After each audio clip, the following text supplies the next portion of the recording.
Ini yang kita bahas. Gimana caranya kita menjadi orang yang mampu ngelaluin hal-hal yang berat, mampu untuk woles, mampu untuk berani, mampu untuk ngambil pilihan-pilihan yang sulit dengan modal ats-tsiqah billah, percaya kepada Allah Subhanahu wa taala. Seperti kita percaya kepada makhluk, kalau bisa lebih bagus lebih daripada itu. Kayak tadi saya percaya ke teman saya, akhirnya jalan, saya percaya kenapa? Dia guide yang handal. Pas misalnya kita ke satu kota yang kita nggak hafal jalannya, didampingin sama dia. Bahkan kalau udah jalan sama dia, kita udah nggak perlu pakai Google Map. Kenapa? Jalan dia itu lebih akurat daripada Google Map kadang-kadang. Kadang-kadang kan Google Map juga dia ngasih jalan yang mungkin udah belum diupdate, ternyata jalan itu udah ditutup. Kenapa ditutup? Lagi ada acara pengantenan. Google Map tahu? Nggak tahu. Kan Google Map nggak mengupdate setiap hari. Dia mungkin sebulan sekali atau entah berapa bulan sekali. Ya Allahu alam, saya nggak ngerti. Beberapa kali saya jalan nih, ditunjukin jalan alternatif yang paling cepat. Masuk kampung dong. Dan jalannya kecil tapi cepat, motong gitu. Oke, saya ambil nih naik mobil. Ternyata ditutup, jalan itu ditulis ditutup sementara ada acara ngantenan. Akhirnya harus mundur lagi, malah lebih lama sampainya daripada ngambil jalan biasa. Kenapa? Dia nggak update. Teman saya yang orang daerah situ tahu banget, Ustaz jangan lewat situ, lagi ada acara ngantenan, di situ lagi ditutup jalannya, di situ lagi banjir, di situ lagi apa, lagi rusak atau apa. Dia lebih update. Sehingga pas saya jalan, saya trust banget sama dia. Udah nggak apa-apa deh, ikutin aja nasihat dia. Apakah kita trust kepada Allah kayak kita trust kepada dia? Sehingga ketika Allah mengatakan jangan yang ini buat bikin kamu celaka, ini aja jalan yang lurus, ini aja jalan syariat, ini aja jalan yang baik, yang bahagia. Kita memilih jalan yang dipilih oleh Allah karena kita percaya Allah lebih tahu yang mana yang paling baik buat kita. Allah yang lebih update perubahan dinamika dalam kehidupan kita ketimbang diri kita sendiri. Allah lebih update, bukan hanya update, Allah lebih tahu masa depan yang bahkan belum terjadi. Sehingga kita percaya kepada Allah, analoginya kayak kita tadi percaya kepada teman orang lokal situ yang tahu banget jalan yang paling cepat untuk sampai ke lokasi. Ini namanya ats-tsiqah billah. Gimana membangun ini supaya kita bisa ngejalanin hidup lebih mantap? Gimana ngebangun ini biar kita nggak gampang galau? Gimana ngebangun ini kalau kita lagi sedih berat? Salah satu penyebab sedih berat itu misalnya, saya pernah nanya kayak kuesioner gitu, apa yang bikin teman-teman paling galau? Salah satu jawabannya, yang bikin kita paling galau, musibah terbesar itu Ustadz diputusin pas lagi sayang-sayangnya. Itu paling galau buat sebagian orang. Ada lagi yang paling galau, kemarin ada yang bilang bikin musibah terbesar dalam hidup saya, Cristiano Ronaldo pindah ke Juventus gitu. Itu musibah paling besar gitu. Ada lagi apa, misalnya macam-macam kan jawaban orang mah. Intinya adalah gimana kalau kita dihadapkan dengan masalah kayak gitu. Kita kayak nggak terima kenyataan. Masa sih Argentina kalah sama Perancis? Kan nggak diterima tuh kenyataannya gitu ya. Itu gimana rasanya? Bisakah kita tetap bisa woles? Dan dalam contoh yang lebih rumit mungkin dalam kehidupan kita pribadi, bisakah kita tetap woles? Gimana rasanya? Gimana caranya woles ketika kita di grup? Tadi lagi rame nih di grup WA kita nih. Kita masuk grup geng SMA misalnya, atau geng SMP atau SD atau TK atau playgroup lah, terserah. Jadi ada grup nih, satu geng, terus kayak ada yang broadcast sesuatu, yang lain pada respon gitu kan, chat rame apa. Kita ngelihat, oh banyak chat nih, kita masuk. Begitu kita komen, yang tadi rame tiba-tiba senyap. Itu gimana perasaannya? Perasaan tadi lagi heboh gitu, segala macam. Ada yang habis masak terus posting, gua masak ini loh. Yang lain pada mau. Pas kita, waduh pinter masak ya, diem. Sekali kayak gitu. Besok heboh lagi, kita komen, diem lagi. Sampai akhirnya diemnya seminggu, 2 minggu, itu grup sepi. Ternyata apa yang terjadi? Mereka bikin grup baru, dan cuman kita doang yang gak dimasukin ke grup itu. Itu gimana perasaan kita? Kan sakit hati banget ya. Itu benar-benar wah kecewa banget lah. Akhirnya kita bukan hanya live group, kita del semua kontak mereka. Cuman satu kontak yang udah di del tapi masih keinget. Gak bisa move on soalnya. Jadi di del dari handphone tapi di dalam benak masih keinget aja. Kenapa? Soalnya dulu saya yang beli kartu prabayarnya. Intinya teman-teman, gimana kita mengkondisikan rasa di hati kita kalau kita lagi diuji kayak gitu. Kalau kita lagi diuji dengan ujian zulzilu, diguncang perasaan kita dengan celaan orang, dengan makian orang, dengan teman-teman yang ngejutekin kita, dengan teman-teman yang ngebully kita, dengan teman-teman yang ngediamin kita di grup dan seterusnya, dengan teman-teman yang tiba-tiba unfollow kita, dengan teman-teman yang tiba-tiba nge-haters kita di komen. Gimana kita ngejalaninya? Satu-satunya yang bikin kita kuat adalah athiqah billah. Udah serahin aja sama Allah. Serahin aja sama Allah. Karena kalau Allah udah turut ikut campur, itu udah luar biasa. Lebih bagus cara Allah daripada cara-cara kita. Ini yang dibangun lewat belajar iman, belajar tajdidul iman, athiqah billah. Coba teman-teman renungkan lagi kisah hijrah Nabi Sallallahu Alaihi Wasallam. Ada yang unik dalam hijrah Nabi itu. Saya kadang-kadang berpikir, kalau baca sejarah sirah itu kan saya suka mencoba mengimajinasikan sirah ya. Gak suka baca sirah sekedar data perang Badar 313 lawan 1000, Nabi lahir tahun ini, kemudian menikah tahun ini, usia sekian. Ini data sejarah, belum menjadi persepsi sejarah.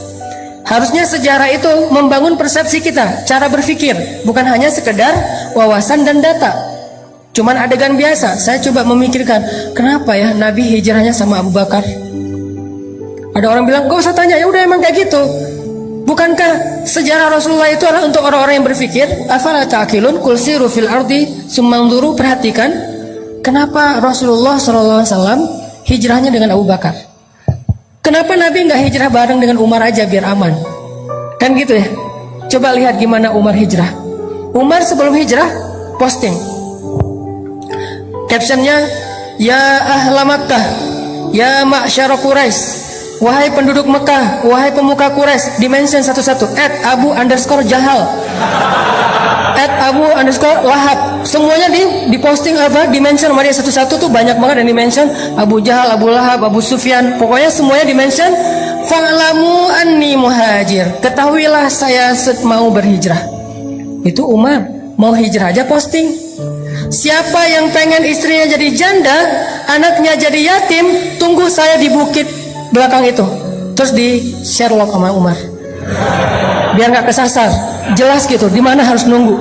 Umar, dan ada yang berani komen nggak? Nge-like aja doang yang lain. Kalau nggak suka pun diam aja. Nggak ada Abu Jahal, Umar, wah habis lo Umar, Umar misalnya apa, dia marah-marah, nggak berani. Apalagi mentahzir Umar, nggak ada yang berani.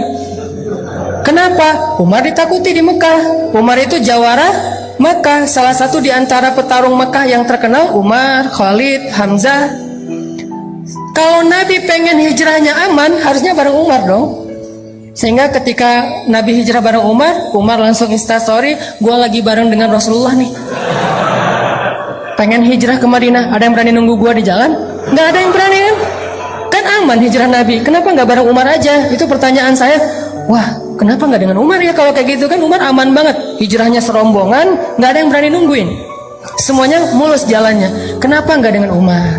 Atau kalau Umar mungkin bukan keluarga Nabi, walaupun nanti jadi sahabat dekat, kenapa nggak dengan Hamzah yang secara status di Mekah sama kayak Umar, ditakuti, jawara juga, pemanah ulung, pemburu, hunter, dan beliau pamannya Rasulullah SAW sendiri. Kenapa nggak dengan Hamzah? Sehingga kalau misalnya Rasulullah lagi hijrah, terus orang-orang ngelihat yang ngedampingin atau yang ngawalnya adalah Hamzah, nggak ada yang berani ngedekat. Kenapa nggak dengan Hamzah? Atau kenapa nggak dengan Utsman? Supaya dikasih fasilitas hijrah yang nyaman, dikasih mobilnya Alphard. Kemudian nanti di perjalanan di rest area itu pilih rest area yang paling bagus, ada bisnis lounge-nya, bisa duduk nyaman, nggak perlu susah-susah, nggak akan kehujanan, nggak akan kepanasan. Karena Utsman orang kaya, kenapa nggak dengan Utsman? Atau kenapa nggak dengan tokoh-tokoh lain yang punya pengaruh di dalam kabilah orang Mekah? Kenapa Abu Bakar As-Siddiq? Satu, secara fisik Abu Bakar itu nggak seperti Umar bin Khattab. Beliau nggak lemah, karena kalau dibandingkan kita, Abu Bakar lebih tangguh. Soalnya Abu Bakar gitu-gitu mujahid. Tapi di antara orang Mekah, beliau tidak dikenal sebagai petarung. Kenapa Abu Bakar yang dikenal sebagai orang yang paling lembut?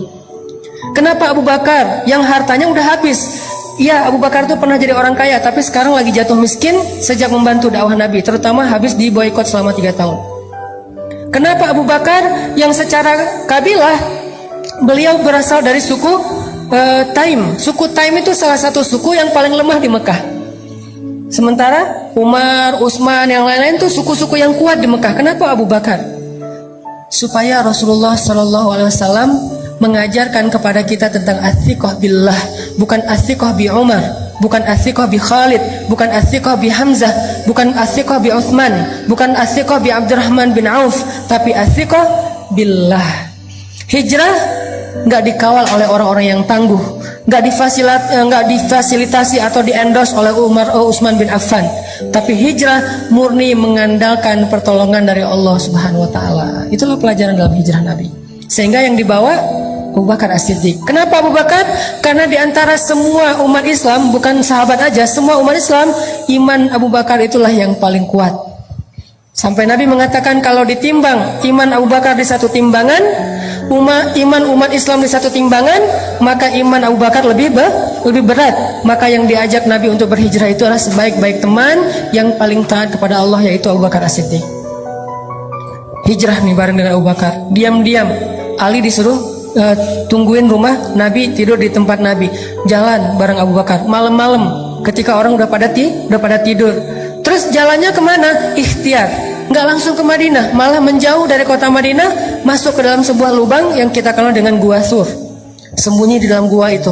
Kemudian bikin skenario, nanti Asma binti Abu Bakar nganterin makanan setiap hari kepada Rasulullah. Kemudian Abdurrahman kalau nggak salah, atau Abdullah anaknya Abu Bakar, yang mencari tahu berita tentang orang Mekah ada apa. Dia jadi kayak jasus, jadi kayak agen gitu.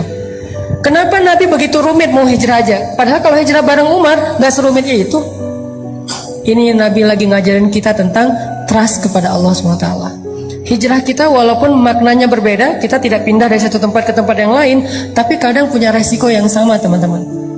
Setelah kita hijrah, kita ditinggalin teman-teman, ditinggalin geng di masa lalu kita. Setelah kita hijrah, kita jadi nggak punya pendapatan, penghasilan sebesar yang sebelumnya. Setelah kita hijrah, kita jadi malah mungkin dengan keluarga mulai agak ada cekcok, dengan pasangan mulai renggang kayak gitu-gitu. Ini adalah resiko-resiko ketika kita mengambil pilihan yang rumit, yang sulit dalam hidup kita. Apakah kita berani melakukannya karena athiqah billah, percaya kepada Allah?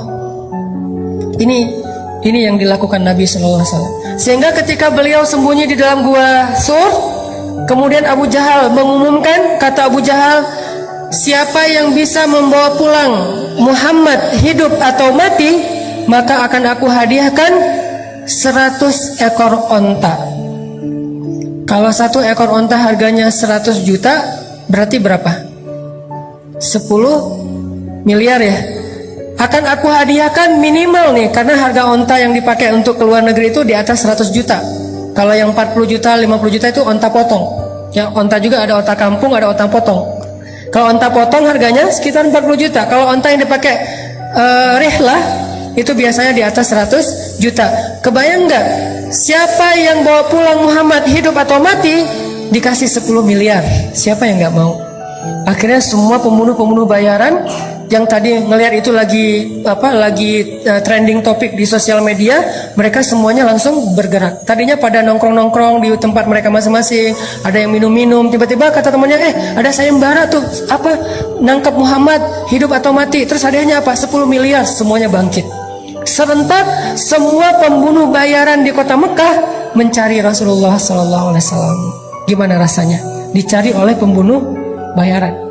Kalau ketemu, antara dibawa hidup ataupun dalam keadaan mati. Nyari. Salah satu pembunuh bayaran paling legend yang ada di Mekah, namanya Suraqah bin Malik. Itu paling legend. Gimana legendnya? Gak ada yang gak kenal Suraqah. Kalau Suraqah udah muncul, pada kayak bisik-bisik, Suraqah, Suraqah, Suraqah. Kenapa? Saking legendnya. Suraqah dekat, ada yang foto diam-diam, wah gue bareng Suraqah, padahal Suraqah juga gak tahu apa-apa gitu ya. Saking pengen nambah followers misalnya, wah gue ketemu pembunuh bayaran yang paling legend. Kayak kalau selama ini mungkin ada beberapa yang dulunya pernah jadi ketua mafia, ketua geng, ketua preman di beberapa daerah, terus udah hijrah, udah taubat, dianggap sebagai legend kan, kadang-kadang wawancara gitu. Walaupun udah taubat, kalau dia datang ke sebuah warung kan langsung hening tuh warung. Kenapa? Wah, ada fulan misalnya gitu kan ya. Akhirnya pada kayak respect gitu, kayak segan misalnya. Itulah Surakoh. Terkenal sebagai pembunuh bayaran paling legend di kota Mekah. Dia tahu jejak banget. Dia pembaca jejak. Dia bisa tahu nih jejak udah berapa lama ngelewat jalan ini. Kalau masih basah mungkin beberapa menit yang lalu. Kalau udah kering mungkin udah seharian. Berarti jarak mereka sekarang udah sekitar berapa kilo. Bahkan Surakoh bisa tahu jejak onta atau kuda yang di atasnya itu laki-laki atau perempuan, orang dewasa atau anak-anak, duduknya normal atau meronta-ronta sebagai tawanan perang. Dia bisa tahu jejaknya acak, hancur atau jejaknya rapih. Jadi kalau di atasnya meronta-ronta, jejaknya agak acak gitu. Dia bisa tahu banget dan kemana arahnya. Sehingga kalau Surakoh udah keluar dari sarangnya, sulit untuk selamat dari pengejaran Surakoh. Itu sama lebih dahsyat daripada mungkin anjing pelacak atau siapa yang jago-jago kayak gitu. Ini Surakoh. Wah, Surakoh, heboh kota Mekah. Surakoh mencari Muhammad. Jadi trending topik di Twitter semuanya ngomongin Surakoh nyari Muhammad, Surakoh nyari Muhammad. Semua orang heboh, viral di mana-mana. Akhirnya Nabi dengan Abu Bakar sembunyi di dalam Gua Thur. Beneran, ternyata Surakoh akhirnya datang ke Gua Thur, berdiri bersama sekelompok para pemburu tepat di mulut gua, dan Nabi ada di bawah kaki mereka. Kalau mereka ngelihat di bawah kakinya sedikit aja, udah ketahuan tuh Nabi dengan Abu Bakar di dalamnya. Waktu itu Abu Bakar galau. Gimana pun Abu Bakar soleh, beriman, orang yang siddiq, tapi beliau manusia. Sedikit-sedikit kadang-kadang muncul sifat manusianya galau. Abu Bakar bukan penakut. Abu Bakar tidak takut atas keselamatan dirinya. Abu Bakar takut akan keselamatan kekasihnya Rasulullah SAW. Sehingga Abu Bakar bilang, ya Rasulullah, gimana ini? Kalau nanti mereka ngeliat ke bawah kaki mereka, kita ketahuan, nanti Rasulullah ditangkap. Sementara mereka ada ratusan orang, semuanya senjata lengkap, dan itu pemburu bayaran. Mereka itu pembunuh, sementara kita nggak punya senjata apa-apa. Gimana ya Rasul? Gimana? Kita cuma berdua, mereka banyak. Nabi dengan tenang menasihati Abu Bakar dengan kata-kata apa? Ya Abu Bakar, ma zannuka bisnain Allahu salisuhuma. Ya Abu Bakar, kenapa kamu pikir kita cuma berdua? Bukankah Allah yang ketiga? Coba nasihat Rasulullah SAW. Ya Abu Bakar, ma zannuka bisnain Allahu salisuhuma. Kenapa kamu berpikir kalau kita tuh cuma berdua, Abu Bakar? Kalau berdua oke, kita takut, tapi bukankah Allah yang ketiga? Baru Nabi mengatakan, la tahzan, innallaha ma'ana. Jangan khawatir Abu Bakar, Allah bersama kita. Seketika itu juga Abu Bakar tenang. Ala bidzikrillah. Ini arti dari ayat tersebut. Ala bidzikrillahi tatma'innul qulub. Bukankah ketika kita mengingat Allah hatinya harusnya menjadi tenang? Itu ciri orang yang beriman. Ketika kita galau, tenang aja ada Allah. Tenang, berarti masih beriman. Ketika kita ada sesuatu yang membuat kita khawatir, resiko atau ancaman, tiba-tiba kita bilang, ya udah deh, serahin aja sama Allah. Tenang, berarti dia orang yang beriman. Kenapa? Innamal mu'minun idza dzukirallahu wajilat qulubuhum wa idza tuliyat 'alaihim ayatuhu zadatuhum imana wa 'ala rabbihim yatawakkalun. Orang beriman kalau disebut nama Allah langsung tergerak hatinya untuk makin mantap. Wajilat itu hatinya bergairah kembali. Yang tadi itu udah kayak udah mau mati tuh, hatinya udah lemah, tiba-tiba bergairah lagi, detak jantungnya udah mulai normal lagi. Kenapa? Ada nama Allah. Terus kalau dibacakan ayat-ayat nasihat, misalnya la tahzan innallaha ma'ana, terus ayat yang lain tabarakalladzi biyadihil mulk, dan seterusnya, dia bertambah zadatuhum imana, makin yakin sama Allah. Hasilnya apa? Wa ala rabbihim yatawakkalun. Ya udah, serahin aja deh sama Allah. Itu mukmin. Sehingga Abu Bakar awalnya galau dikit terhadap keselamatan Rasulullah. Dan Rasulullah mengatakan, ya Abu Bakar, ma zannuka bisnain Allahu salisuhuma. Kenapa kamu pikir kita cuma berdua, Abu Bakar? Kan ada Allah yang ketiga. La tahzan innallaha ma'ana. Enggak usah khawatir Abu Bakar, Allah bersama kita. Langsung tenang Abu Bakar. Inilah teman-teman yang disebut dengan athiqah billah. Bisakah adegan ini kita terjemahkan dalam kehidupan kita sehari-hari? Dalam semua masalah kita, pilihan hidup, kemudian rasa tidak nyaman di dalam hati, kekhawatiran kita tentang masa depan, ketika kita lulus kuliah mau kerja apa, ketika kita mungkin dikeluarkan dari sebuah pekerjaan, atau kita harus memilih resign duluan karena nggak cocok dengan pekerjaan itu, atau yang sekian banyak. Apakah kita bisa diingatkan dengan nama Allah oleh seseorang, pasangan mungkin, teman mungkin? Kalau istri kita bilang, "Pak, gak usah khawatir, Allah tahu apa yang papa lakukan, Allah pasti bersama papa." Alhamdulillah, tenang jadinya ya. Teman kita bilang, "Udah tenang aja bro, serahin aja sama Allah." Alhamdulillah, saya serahin aja sama Allah. Itulah mukmin, dan itulah orang yang nanti di akhirat akan termasuk di antara 70.000 orang di antara hamba Allah yang masuk surga bighairi hisab wala azab. Masuk surga tanpa ada sidang, tanpa ada siksaan, langsung masuk surga. Manhum ya Rasulullah, siapa mereka ya Rasulullah? Salah satunya selain orang-orang yang la yatatayyarun wala yaskun wala yastarkun wala yarkun dan seterusnya, yang terakhir apa? Wa ala rabbihim yatawakkalun, orang yang selalu berserah kepada Allah SWT. Athiqah, percaya sama Allah. Bisa nggak teman-teman kita kayak gitu dalam hidup kita? Seberapa kuat percaya kita sama Allah? Cara ngukurnya gini. Kalau saya ambil benda kayak gini nih, dalam keadaan normal, ini buah salad, saya lempar ke atas, ada nggak teman-teman yang masih berpikir buah ini nggak akan jatuh ke bawah? Kalau saya lepaskan ini, kira-kira ada yang berpikir nggak akan jatuh Ustadz, saya ragu itu bisa jatuh. Ada? Ada yang meragukan bahwa ini akan jatuh ke bawah? Tidak kan? Semua kita yakin yang namanya benda kalau kita lempar ke atas pasti jatuh ke bawah. Seberapa besar yakin kita terhadap benda itu pasti jatuh ke bawah? 90%? 100%? Sekarang coba bandingkan dengan yakin kita kepada Allah. Harusnya yakin kita kepada pertolongan Allah seyakin kita kepada benda yang kalau dilempar pasti jatuh ke bawah. Gak mungkin gak? Kalau bisa lebih dari itu lebih keren. Segitu aja tuh udah keren. Bisa nggak kita segitu yakinnya sama Allah? Tenang aja udah, kalau sama Allah beres. Kalau sama Allah gampang. Kalau sama Allah pasti bagus. Kalau sama Allah itu pasti ada jalan keluar. Kalau sama Allah itu pasti bahagia. Kalau sama Allah itu yakin. Saya yakin benda yang kalau kita lempar ke atas pasti jatuh ke bawah. Tidak ada satu ruang dan celah pun untuk ragu. Itu baru athiqah billah. Kalau kita udah ada di tahapan itu, kita akan melihat banyak sekali keajaiban-keajaiban Allah terjadi dalam hidup kita. Sampai ke tingkat seperti itu. Nanti kalau udah sampai di situ, baru kita latih lebih dari itu. Sehingga para sahabat radhiyallahu anhum, kalau Nabi nanya sesuatu kepada mereka, jawaban mereka selalu Allahu wa rasuluhu a'lam. Ada onta, misalnya Nabi nanya, itu onta berapa kakinya? Mereka ngelihat dengan matanya, kaki onta ada 4, tapi jawaban mereka apa? Allah dan Rasul lebih tahu berapa kaki onta. Kalau Nabi bilang 5, sadaqallahu wa rasuluh, benarlah Allah, benarlah Rasul. Kenapa? Saking yakinnya kepada Allah dan Rasul. Ini namanya athiqah. Dan athiqah inilah yang selalu menjadi modal kemenangan, kesuksesan, kebahagiaan, dan keberuntungan orang-orang yang beriman dalam banyak kesulitan.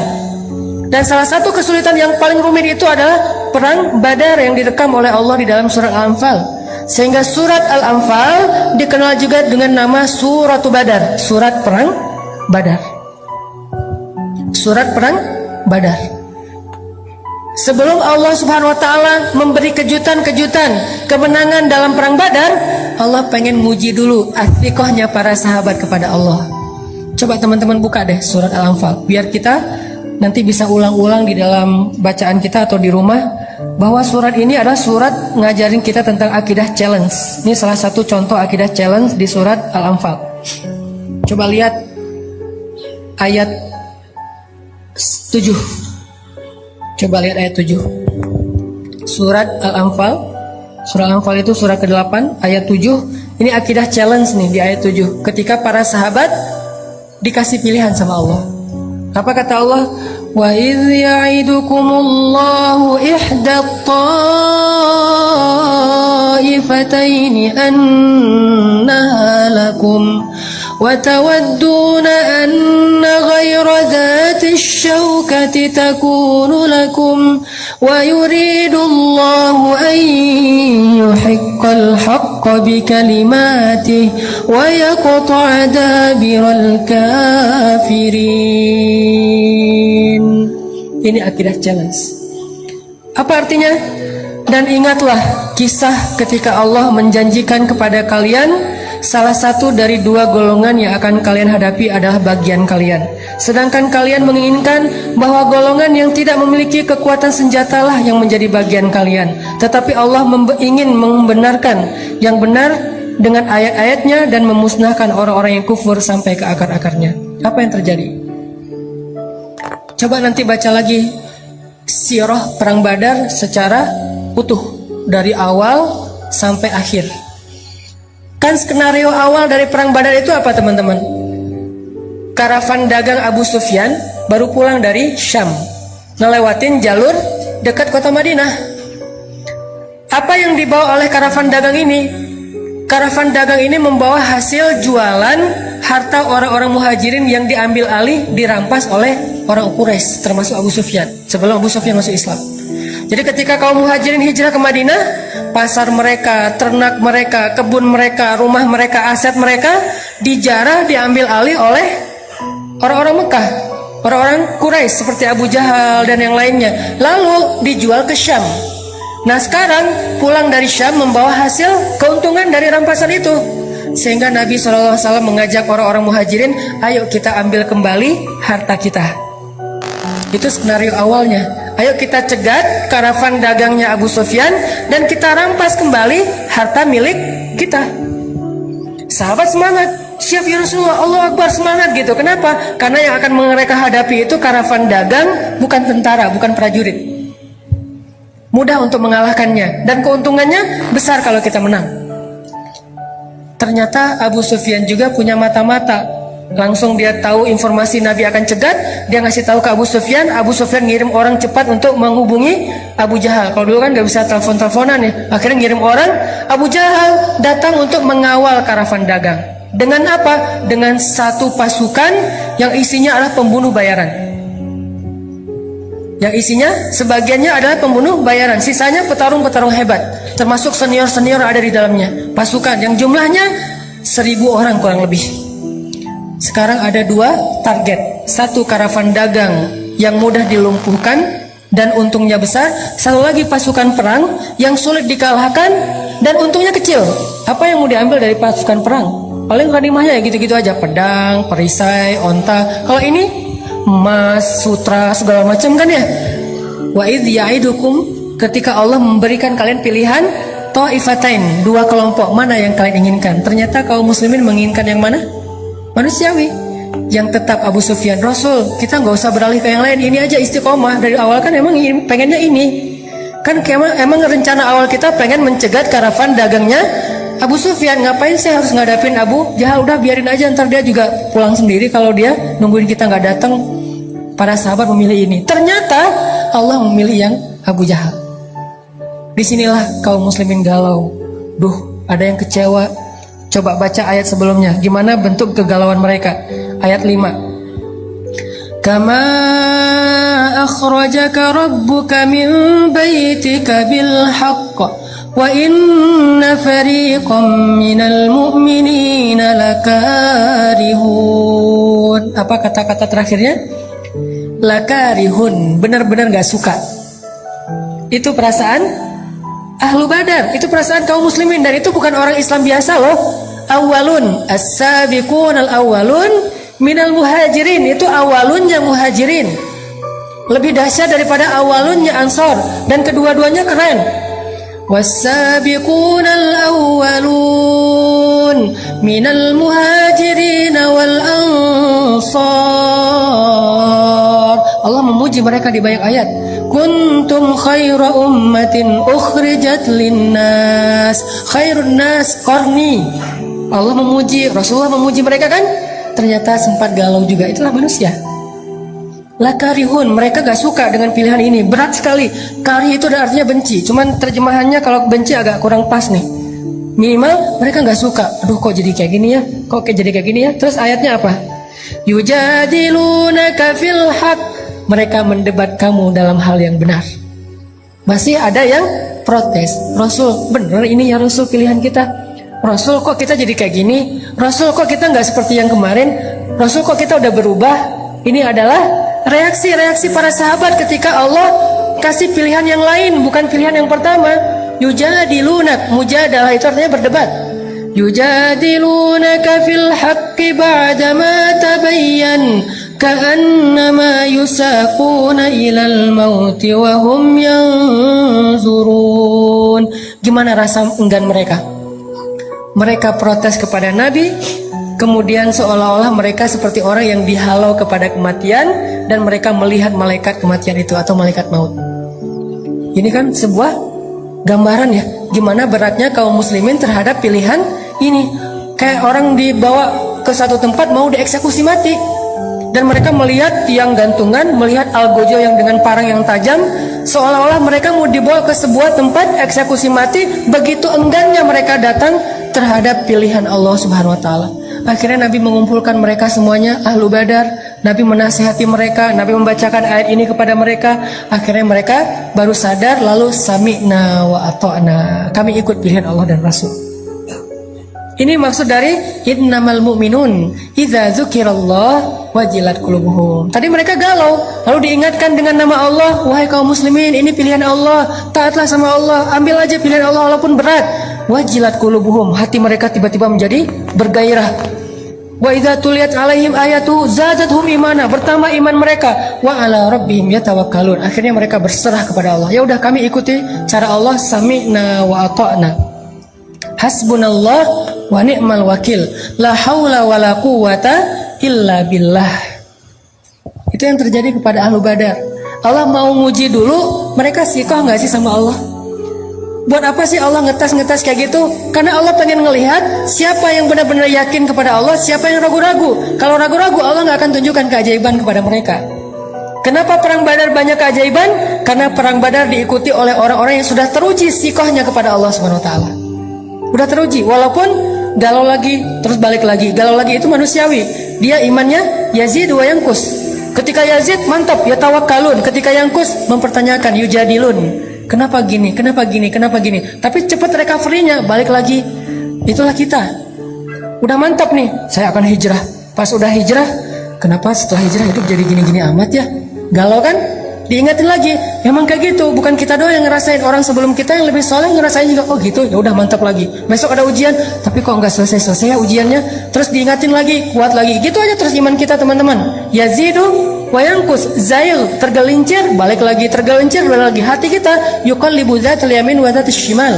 Dia kadang-kadang ke kanan, kadang-kadang ke kiri. Itulah butuhnya tajdidul iman sepanjang perjalanan hidup atau sepanjang perjalanan proses hijrah. Harus diperbaharui. Salah satu cara memperbaharui iman, duduk dalam majelis-majelis nasihat dari ulama. Kita nggak harus hafal apa yang disampaikan ustaz. Kita nggak harus hafal ayat-ayatnya, hadis-hadisnya. Minimal tambah iman, liyazdadu imanan ma'a imanihim. Setelah kita mendengarkan nasihat itu, baru nanti mantap lagi nih. Sahabat juga galau, sekelas muhajirin awalun aja galau. Akhirnya berangkat. Sekarang pasukannya dialihkan ke arah Abu Jahal. Jalan terus sampai di sebuah area namanya daerah Badar. Orang-orang kafir Quraisy dapat spot yang ada mata airnya. Orang Islam dapat spot yang gak ada mata airnya.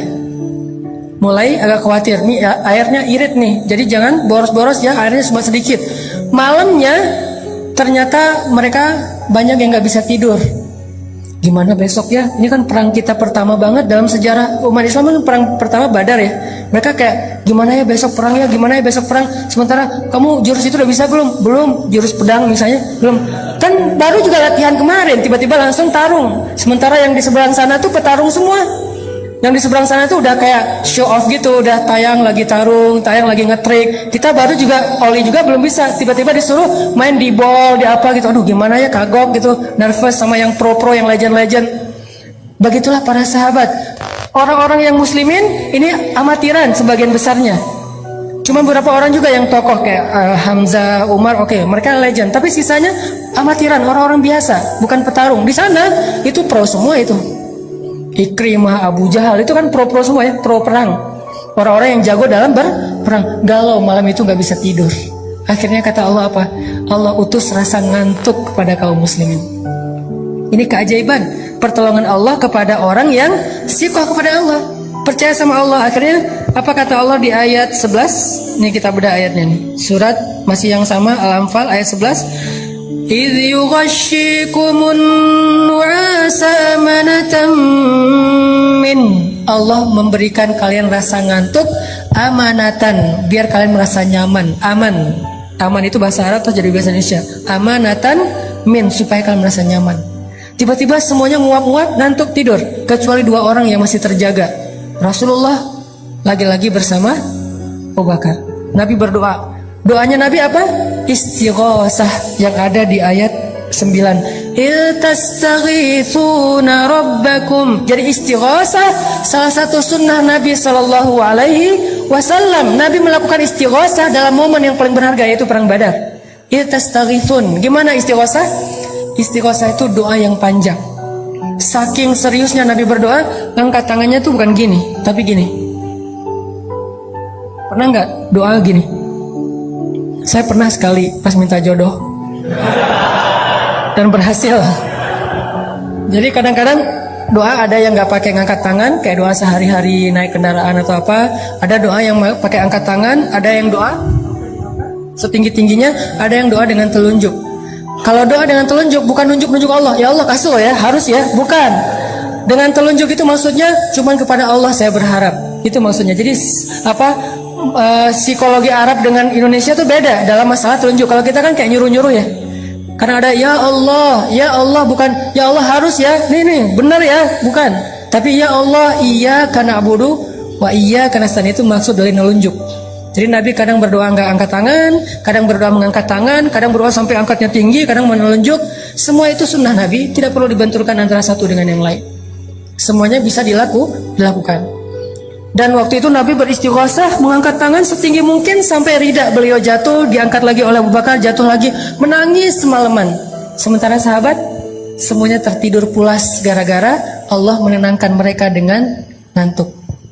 Ini pertolongan. Jadi kalau kita serahin urusan kita kepada Allah, Allah akan nolong kita. Pertama yang ditolong apa? Jiwa kita. Ketika kita punya masalah, yang akan pertama Allah lakukan bukan diselesaikan masalah kita, tapi dikuatkan hati kita. Itu kalau kita percaya sama Allah. Sehingga orang di luar yang nggak paham ngelihat, dia udah capek berdoa, masalahnya masih gitu-gitu aja, nggak selesai, dia nggak tahu. Kalau dia ngadapin masalah itu, mungkin dia udah KO dari awal. Tapi kenapa orang ini kuat? Karena Allah kuatkan hatinya. Itulah pertolongan Allah yang pertama. Jadi bisa dibilang UGD-nya. Jadi penanganan pertamanya ketika dimasukin ke UGD itu, kalau kita langsung diinfus, langsung kayak ada apa jantungnya atau diapain gitu, penanganan awal, itulah yang dilakukan Allah ketika kita dalam keadaan darurat. Yang pertama ditolong itu adalah jantung kita. Gimana menolong jantung? Dikuatkan hati kita dalam menghadapi masalah itu. Bukan segera masalahnya selesai. Karena kayak kita sakit juga nggak langsung sembuh pas datang ke UGD sembuh, enggak. Tapi jantungnya diselamatkan dulu, nafasnya diselamatkan dulu, kemudian darahnya diselamatkan dulu. Nanti sembuhnya setelah seminggu. Tapi minimal dia udah ditolong gitu. Nah Allah juga nolong kita kayak gitu teman-teman. Di awal ketika kita percaya sama Allah, ya Allah saya lagi ada masalah, tapi Engkau lah yang maha kuasa atas segala sesuatu. Saya tenang ada Engkau ya Allah. Saya mengandalkan Engkau banget ya Allah. La haula wala quwata illa billah. Hasbiyallahu wa ni'mal wakil. Udah, setelah itu Allah akan tolong hati kita. Gimana ditolong hati? Kalau dalam konteks surat Badar, mereka tertidur semuanya, tenang hatinya. Kita juga bisa gitu kadang-kadang. Kenapa ya akhir-akhir ini saya gampang ngantuk? Soalnya habis diputusin. Jadi gampang ngantuk, itu cara Allah. Soalnya habis lagi banyak utang, jadi tidur aja kerjaannya. Soalnya misalnya lagi banyak yang ngebully, akhirnya dia gampang tidurnya nyenyak. Malah makin dibully makin nyenyak tidurnya. Kenapa? Sebelum tidur minum Neozat misalnya. Yang jelas tidur kadang adalah solusi dari Allah untuk hamba-hambanya, sehingga dia dibikin tenang. Salah satu yang dikasih solusi tidur siapa? Ashabul Kahfi. Allah tidurkan mereka. Ternyata yang ditidurkan itu bukan cuma Ashabul Kahfi, Ahlu Badar juga ditidurkan oleh Allah. Ini ayatnya. Idh yughashshikumun nu'asa amanatan min. Cuman tidurnya nggak sampai 300 tahun. Tapi pesan moralnya sama, tidur yang membuat mereka nyaman, amanatan, menjadi tenang mereka. Selesai sudah masalahnya? Belum. Setan juga nggak nyerah teman-teman. Habis itu setan datang dalam mimpi mereka. Jadi tadi setan nggak bisa yuwaswis ketika mereka sadar karena Allah bikin mereka ngantuk. Sekarang setan yuwaswis ketika mereka tidur. Masuk dalam mimpi mereka satu-satu setan. Kan setan itu ya jerima jerat dam kan? Dia ngalir dalam aliran darah manusia. Dia bikin mimpi sahabat tuh jadi mimpi basah. Maaf. Akhirnya sebagian besar sahabat malam itu saking nyenyaknya tidur bangun-bangun dalam keadaan janabah junub. Mimpi basah. Siapa yang ngerjain itu? Setan. Kok usah nyalahin setan? Emang salah? Soalnya apa? Siapa suruh jadi setan? Satu-satunya suuzon yang berpahala adalah suuzon kepada setan. Dan satu-satunya husnuzon yang berdosa adalah husnuzon kepada setan. Ustaz jangan salahin setan, kasihan. Setan gak ada apa-apa kok. Enggak, itu husnuzon kepada setan gak boleh. Harus suuzon. Kayak Yusha, muridnya Musa, ketika jalan touring bareng dengan Musa mau nyari guru kan, Khidir. Terus tiba-tiba di tengah jalan ikan yang dipegang sama Yusha berenang lagi padahal udah mati. Terus Yusha lupa nyeritain itu ke Musa. Jalan pas udah lapar, Musa bilang, mana ikan kita? Aduh saya lupa. Apa kata-kata Yusha dia dalam ayat itu? Wa ma ansanihu illa asyaitanu an adhkurah. Tidak ada yang membuat saya lupa akan peristiwa itu kecuali setan tuh, kata Yusha. Apakah Musa bilang, kok kamu nyalahin setan sih, nyari kambing hitam deh? Enggak kan? Kenapa? Karena setan emang untuk disalahin. Jadi ketika ada dua orang teman sahabat, cowok cewek dan bukan mahram ya, mereka salah satunya misalnya si cowoknya nelfon, aku anterin ya, jangan deh, aku tunggu jemputan aja, tapi lama nggak apa, aku anterin kok, kamu nggak percaya sama aku. Bukan nggak percaya sama dia, nggak percaya sama setan. Jadi kalau kita menjaga hubungan kita jarak dengan lawan jenis, walaupun dia sahabat karib kita, ipar kita, sepupu kita, kita bukan nggak percaya sama dia, kita percaya banget sama dia, tapi kita nggak percaya sama setan. Itu analogi berpikirnya. Sehingga jangan sampai kita menganggap teman kita yang nggak mau jalan bareng kita, nggak mau semobil dengan kita, seolah-olah dia kayak ngeraguin kita. Bukan. Jangan suuzon dulu, jangan menjudge. Karena dia sangat yakin sama kita, sangat percaya sama kita, tapi dia sangat ragu kepada setan yang ada di antara kita. Sehingga dua orang yang sama-sama soleh bisa aja tergelincir, bukan karena niat buruk, tapi karena mereka memberi kesempatan kepada setan untuk menggoda mereka. Akhirnya setan datang, sahabat pada mimpi basah, janabah, pas bangkit dari tidurnya, mereka harus mandi junub. Sementara air kurang. Ini gimana nih, kita harus mandi junub tapi nggak ada air. Mulai galau yang kedua nih, galau yang ketiga, 3 kali galau. Gimana kita akan berperang, katanya ini perang suci tapi kita kotor, katanya kita akan menghadapi musuh sementara kita juga najis, gimana ini, galau berat. Akhirnya Allah turunkan apa teman-teman? Hujan. Luar biasa ya cara Allah nolong. Coba lihat ayatnya, masih ayat 11. Wa yunazzilu 'alaikum minas samaa'i ma'an liyutahhirakum bih wa yudhiba 'ankum rijzasy syaitan. Allah turunkan air dari langit sehingga para sahabat tiba-tiba langsung bisa mandi janabah di bawah hujan. Dan mereka bertakbir Allahu Akbar, Allahu Akbar. Dan hujan itu anehnya lokal banget, cuman di campnya para sahabat doang. Camp seberang tuh nggak hujan. Yang camp seberang gini aja, kok di sana hujan sih? Yang di sini hujan, di sana kering. Itu kayak gitu banget cara Allah ngasih rezeki ya. Keajaiban ini muncul gara-gara dari awal mereka sudah lulus ujian athiqah billah. Jadi kalau kita memulai satu urusan kita dengan thiqah billah, udah serahin aja, lika-likunya tuh Allah ya akan ngasih kejutan. Banyak banget kejutan-kejutan indah. Udah selesai di situ belum? Udah pada mandi, udah pada segar, malah lebih segar daripada sebelum tidur gitu ya. Udah segar banget. Pas mau menghadapi musuh, mereka ngelihat musuh ini tangguh-tangguh dengan, kan kaum muslimin dalam perang Badar yang pakai kuda itu cuma 2 orang kalau nggak salah, sisanya jalan kaki. Sementara musuh sebagian besarnya pakai kuda dan onta, pakai perisai, pakai baju besi, pakai pedang yang lebih panjang, lebih gede daripada kaum muslimin. Kan gentar juga nih ngelihat musuh yang gagah-gagah. Gagah-gagah juga ya. Akhirnya apa? Allah tolong lagi. Tiba-tiba pas mereka ngelihat ke langit, mereka ngelihat barisan cewek-cewek, maaf, bukan, barisan malaikat. Barisan malaikat berbaris di langit. Jangan lihat ke atas. Saya aja yang udah punya pasangan, insya Allah aman. Ntar nggak dibukain pintu. Ternyata pas ngelihat ke langit itu udah banyak barisan malaikat. Jadi menurut saya perang Badar yang paling benar itu logikanya bukan 300 lawan 1000. Karena kaum muslimin itu bukan 300 orang, 300 orang plus 1000 malaikat. Jadi perang Badar itu yang benar adalah 1300 lawan 1000. Karena ditambah malaikat. Sebetulnya satu malaikat juga cukup loh kalau kita mau berpikir logis ya. Allah ngapain sih banyak-banyak, ngirim satu aja udah cukup lah. Untuk ngalahin musuhan cuma dihembus aja kan habis ya. Kenapa sampai 1000? Karena tujuan malaikat diturunkan bukan cuma untuk membunuh musuh, tapi menenangkan kaum muslimin. Kayak gitu banget kan Allah memperlakukan orang yang beriman. Dikirim 1000 malaikat yang turun berduyun-duyun, pakai ikat kepala hijau, kemudian pakai jubah putih, kemudian mereka menyambar dengan cepat seperti angin, sehingga kaum muslimin ngeliat, perang belum mulai kok udah pada duluan sih, malaikat duluan yang jalan. Aktif banget nih malaikat gitu ya, luar biasa. Sehingga kaum muslimin ya udah deh, ngopi-ngopi dulu kalau bahasa kita ya. Udah duluan malaikat aja kalau bahasa kita nih. Jadi intinya kayak gitu banget Allah memperlakukan kaum muslimin. Kenapa?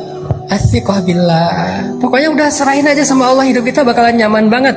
Didoain malaikat, ditolong malaikat, disupport sama malaikat, di like sama malaikat, di repost sama malaikat, di mention sama malaikat dalam analogi sosial media kita. Itu banget kalau kita percaya sama Allah. Tapi begitu kita athiqahnya berganti kepada logika, kita lebih yakin kepada hitung-hitungan matematika kita, maka hilanglah semua peluang kita untuk melihat keajaiban dalam hidup kita. Bisa dibilang perang Badar itu hampir kaum muslimin tuh nggak ikut perang, cuman dikit doang perangnya, sisanya malaikat yang sebetulnya berperang. Coba nanti baca kisah perang Badar dari angle musuh. Jadi yang dibaca jangan cuman versi orang Islamnya, jangan cuman versi riwayat kita. Coba baca Nat Geo-nya mereka deh. Nat Geo-nya musuh.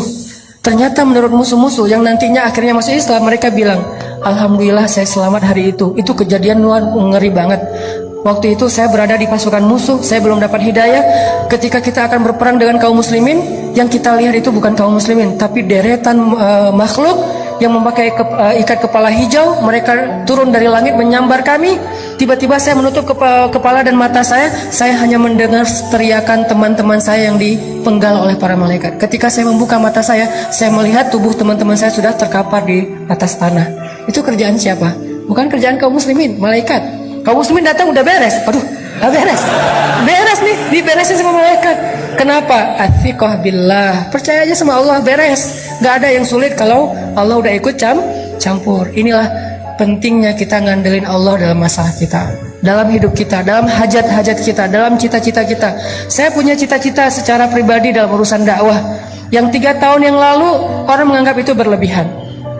3 tahun yang lalu orang menganggap itu nggak mungkin. Salah satunya adalah gimana menghijrahkan teman-teman motor. Kalau dulu namanya geng motor, kalau sekarang udah jadi ormas. Gimana pemerintah juga nggak bisa segala macam. Alhamdulillah, bukan karena saya hebat, karena Allah terlibat. Akhirnya Allah bujuk hatinya, Allah ikat hatinya. Tiba-tiba mereka jadi senang kepada masjid, senang kepada ilmu, senang kepada ta'lim. Itu kenapa? Karena kita melibatkan Allah. Program pemerintah kalau nggak melibatkan Allah susah. Program sosial nggak melibatkan Allah susah. Gimana pun teorinya rumit. Pemerintah bikin regulasi apa segala macam untuk masalah sosial apa susah.